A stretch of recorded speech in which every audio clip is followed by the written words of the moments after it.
నమస్తే రమగారు. నమస్తే రమగారు, విక్రమ బేతాల కథలు చెప్పండి అండి. పట్టుబదలని విక్రమార్కుడు మళ్ళీ లోపలికి నడిచాడు. చెట్టెక్కి అక్కడున్న కళేవరాన్ని భుజం మీద వేసుకున్నాడు. కళేబరాన్ని ఆశ్రయించుకున్న భేతాళుడు కూడా రాజుతో పాటు నడిచాడు ముందుకి. మార్గాయాసం తెలియకుండా ఒక కథ చెప్తానని కథ చెప్పడం మొదలుపెట్టాడు.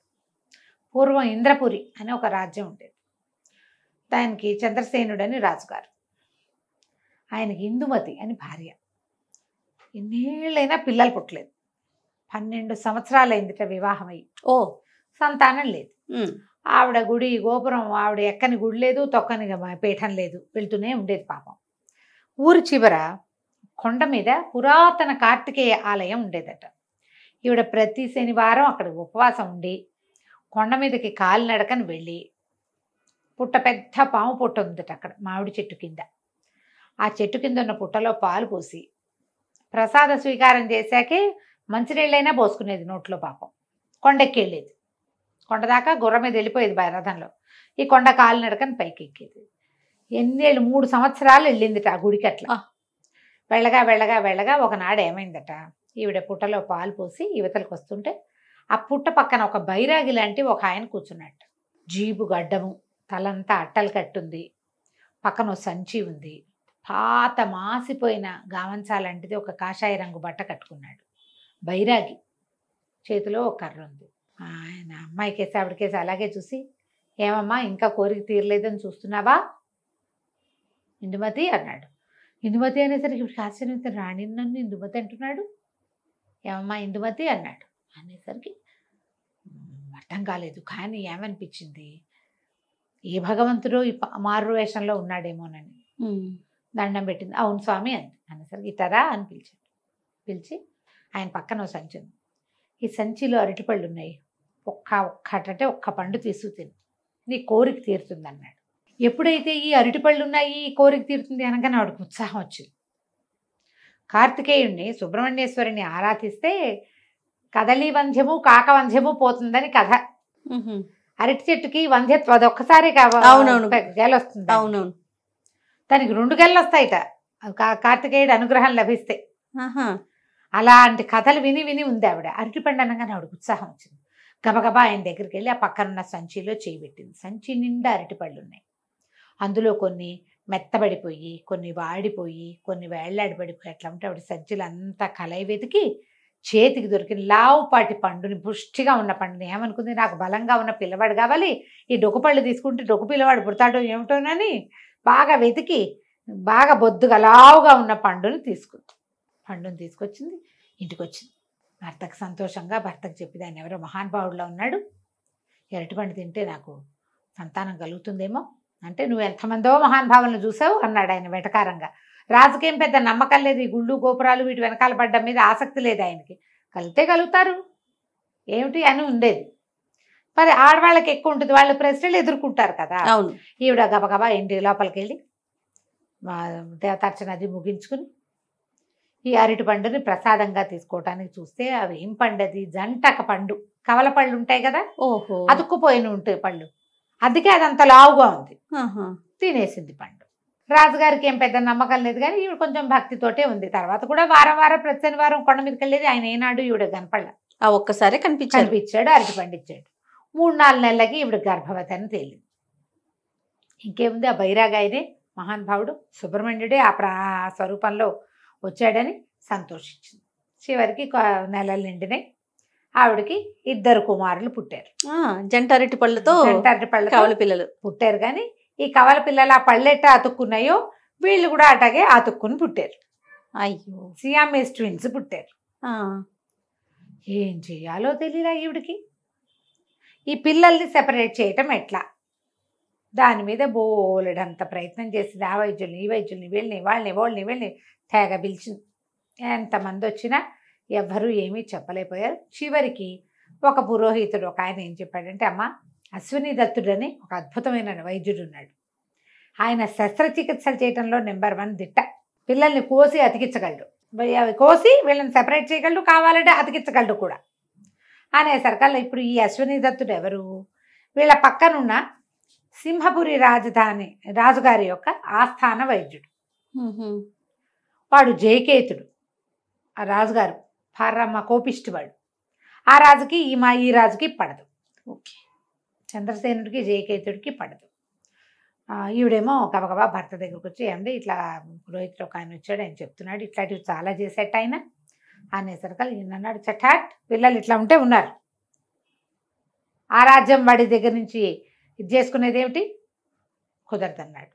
ఈ లోపల పిల్లలు పుట్టారని వీళ్ళకి అనేక దేశాల నుంచి బోల్డ్ అని ఇవి వచ్చినాయి, ఏమంటారు కంగ్రాచులేషన్స్ వస్తాయి కదా, ఏమంటారు బెస్ట్ విషెస్ వచ్చినాయి, ఇంకా ఏమిటో అందరూ తల అభినందన ప్రశంసా పత్రాలు పత్రాలు. ఈ అభినందన పత్రాల్లో జయకేతుడు కూడా పంపించాడు. కమల పిల్లలు పుట్టారట, అబ్బాయి 2 మగ పిల్లలు పుట్టారట, పాపం అతుక్కుని ఉన్నారట. దీనికి సంతోషంగా ఉంది, దానికి బాధగా ఉందని రాశాడు 2 వాక్యాలు. ఆ వాక్యాలు చూసి ఈయనకి పుండి మీద కారం చల్లినట్టయింది. నేను నచ్చల, ఠాట్ వీల్లేదన్నాడు. అనేసరికి ఇందుమతి మాత్రం వదిలిపెట్ల. ఆయనకి ఆవిడకి ఎలాగైనా సరే వెళ్ళి అశ్వనీదత్తుడి దగ్గరికి వెళ్ళి ఆ వైద్యం చేయించుకోవాలని ఉంది. అక్కడి నుంచి భర్తకి చెప్పకుండా మా పుట్టింటికి వెళ్ళి వస్తానని చెప్పి పిల్లల్ని ఇంట్లో పెట్టి ఒక దాసీదాని సహాయంతో సామాన్యంగా వేషం వేసుకుని సింహపురికి వెళ్ళిపోయింది. వెళ్ళింది.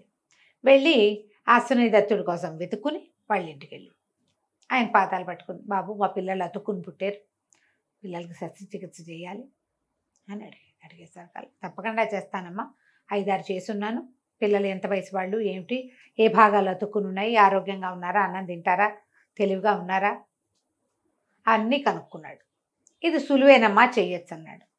చేయొచ్చు అంటే అంత సులువు కాదండి, నేను ఇంద్రపురి రాజుగారి భార్యని, ఇందుమతి నా పేరు చెప్పేసింది అనేసరికల్లా ఈయన అన్నాడు, అమ్మా నీకు మీ కనుక వైద్యం చేస్తే నన్ను చంద్రపూర్ నుంచి బహిష్కరిస్తారు, ఇక్కడి నుంచి మా రాజ్యం నుంచి నన్ను బహిష్కరిస్తారు, ఉరి కూడా వేసిన ఆశ్చర్యపోక్కర్లేదు, మీకు మాకు పడదు అనేసరికల్లా ఆవిడ వలవలా ఏడ్చింది.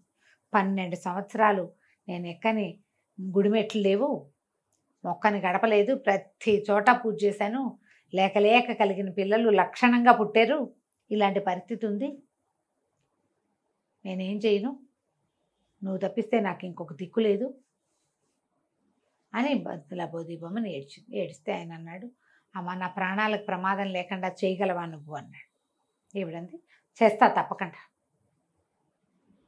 నీ ప్రాణాలకి నాది పూచి, నీకే సమస్య రాదు, నా భర్తతోటి రాదు, పక్కన మా జయకేతుడితోటి కూడా రాదు అని చెప్పేసరికి ఆయన ఈవిడ వెనకాల పడి బయలుదేరి వచ్చి ఇంద్రపురికి వచ్చాడు. ఒక 8-10 రోజుల పాటు పిల్లలకి రకరకాల మందులు ఇచ్చి పిల్లల్ని దగ్గరుండి చూసి ఒకనాడు ఇద్దరికి ఆపరేషన్ చేసేసాడు. పిల్లలిద్దరూ సెపరేట్ అయిపోయారు. హీలింగ్కి ఒక నెల పట్టింది. నెల పట్టాక ఈవిడేం చేసింది, ఈవిడికి ఇంకేం చెప్పింది, ఎవ్వరికీ తెలీదు, 2వ కంటి వాడికి తెలీదు, నీ ప్రాణాలకి నా ప్రాణం అడ్డం అని చెప్పింది. ఒకరోజు ఉదయమే రాజకుమారులు ఇద్దరూ సెపరేట్ అయ్యారు. ఈ పిల్లలకి ఈ వైద్యం చేసిన ఆయన ఈ ఫలానా సింహపురి తాలూకు రాజకు వైద్యుడైన అశ్వనీదత్తుడు అని చెప్పి ప్రకటన చేయించింది. అన్ని రాజ్యాల వాళ్ళకి ఉత్తరాలు రాయించింది, అశ్వనీదత్తుడు మా పిల్లల్ని సెపరేట్ చేశాడు, ఉత్తరాలు రాయించేసింది. అశ్వనీదత్తుడు సెలవు తీసుకుని వెళ్ళిపోయాడు. ఇప్పుడు భేతాళుడు అడిగాడు, ఇందుమతి ఏం చెప్పింది, రహస్యంగా ఉంచుతాను, నీకు ప్రాణాలకు ఏ ప్రమాదము లేదండి, చెప్పితే రాజుకు తెలిసిపోతుంది కదా, మరి ఎందుకు చెప్పింది అని అడిగాడు.